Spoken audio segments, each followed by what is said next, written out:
Waste Asia कशीदगी की कगार पर है, ईरान हमले की तैयारी में है और ये हमला कैसे होगा और किस तरह होगा इसको लेकर अभी जानकारी नहीं है। लेकिन अगले कुछ घंटे काफी अहम हैं क्योंकि अब जंग के बड़े पैमाने पर फैलने का खदशा है। ईरान इजराइल पर हमले की तैयारी कर रहा है क्योंकि वो 1 अप्रैल को सीरिया में अपने सिफारतखाने पर हुए हमले का जवाब बता रहा है। उसे माना जा रहा है कि यह हमला किसी भी वक्त हो सकता है और यह हमला पूरे खित्ते में जंग छेड़ सकता है।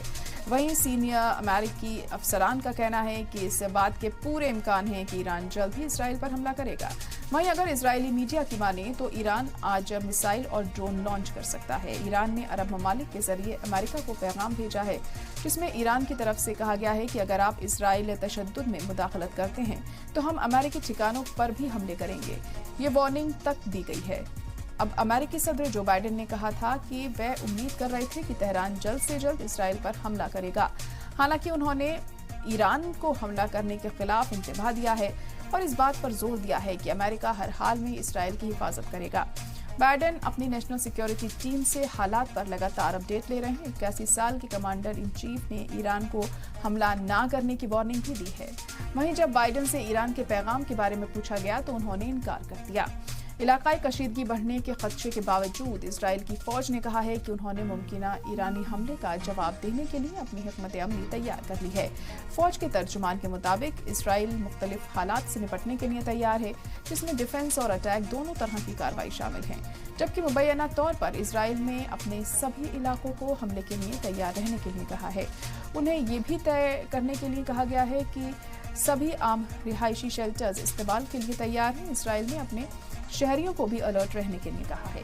कशीदगी में बेतहाशा इजाफे के बाद हिंदुस्तान, रूस, फ्रांस, पोलैंड और यूके समेत कई ममालिक ने अपने शहरियों को ईरानी हमले के खतरे के बीच इजराइल और आसपास के कुछ इलाकों के सफर न करने की एडवाइजरी जारी की है। यूरोप और खारजा मामले के लिए फ्रांसीसी वजारात ने अपने शहरियों को ईरान, लेबनान, इजराइल और फिलिस्तीनी इलाकों का सफर न करने का मशवरा दिया। फ्रांस के साथ साथ हिंदुस्तान ने भी अपने शहरियों को अगली जानकारी जारी होने तक ईरान या इजराइल का सफर नहीं करने की सलाह दी है। इस बीच अमेरिका ने इजराइल में अपने सिफारतखाने के मुलाजिमीन से ग्रेटर तेल अवीव, यरूशलेम और बरशेबा इलाके के बाहर ना निकलने की अपील की है। इसके अलावा बढ़ी हुई कशीदगी के लिए कुछ उड़ानें भी रद्द कर दी गई हैं। जर्मन एयरलाइन लुफ्थांसा ने अपनी फ्लाइट्स का सस्पेंशन बढ़ा दिया है। We are devoted to the defense of Israel.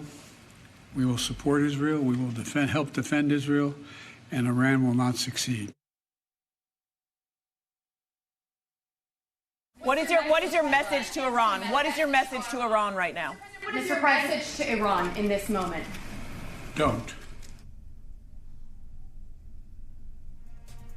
Israel पर ईरानी हमले के खतरे के बीच ये खबर आ रही है कि इजराइल के लंबे वक्त से साथ ही अमेरिका ने वेस्ट एशिया में बढ़ती कशीदगी को देखते हुए अपने फौजियों की तादाद में इजाफा कर दिया है। महकमा दिफा का कहना है कि वो वेस्ट एशिया के इलाकों में इजाफी फौजी और सामान भेज रहा है। एक डिफेंस ऑफिसर के मुताबिक ये तैनाती इलाकाई डिफेंस सिस्टम को मजबूत करने और अमेरिकी फौजों के लिए सिक्योरिटी बढ़ाने के मकसद से की गई है। हालांकि इसमें शामिल फौजियों की तादाद या इलाके में भेजी जाने वाली इमलाक की अमेरिका की तरफ से कोई भी बाज़ाब्ता जानकारी नहीं दी गई है। रिपोर्ट्स के मुताबिक अमेरिका ने इस वक्त पूरे इलाके में तकरीबन 40,000 फौजी एहलकारों को तैनात किया है, जबकि गाजा के साहिल पर एक पोर्ट के तामीर में मदद करने के लिए और वहां इमदाद पहुंचाने में मदद करने के लिए तकरीबन 1,000 और लोग इस इलाके की तरफ जा रहे हैं। वहीं एक दूसरी रिपोर्ट के मुताबिक अमेरिका ने भी जंगी जहाज USS ड्वाइट आइजनहवर को एहतियात के तौर पर ईरान भेज दिया है। ये जहाज ईरान की तरफ से दागी जाने वाली मिसाइलें और ड्रोन्स को रोकने के लिए तैयार किया गया है।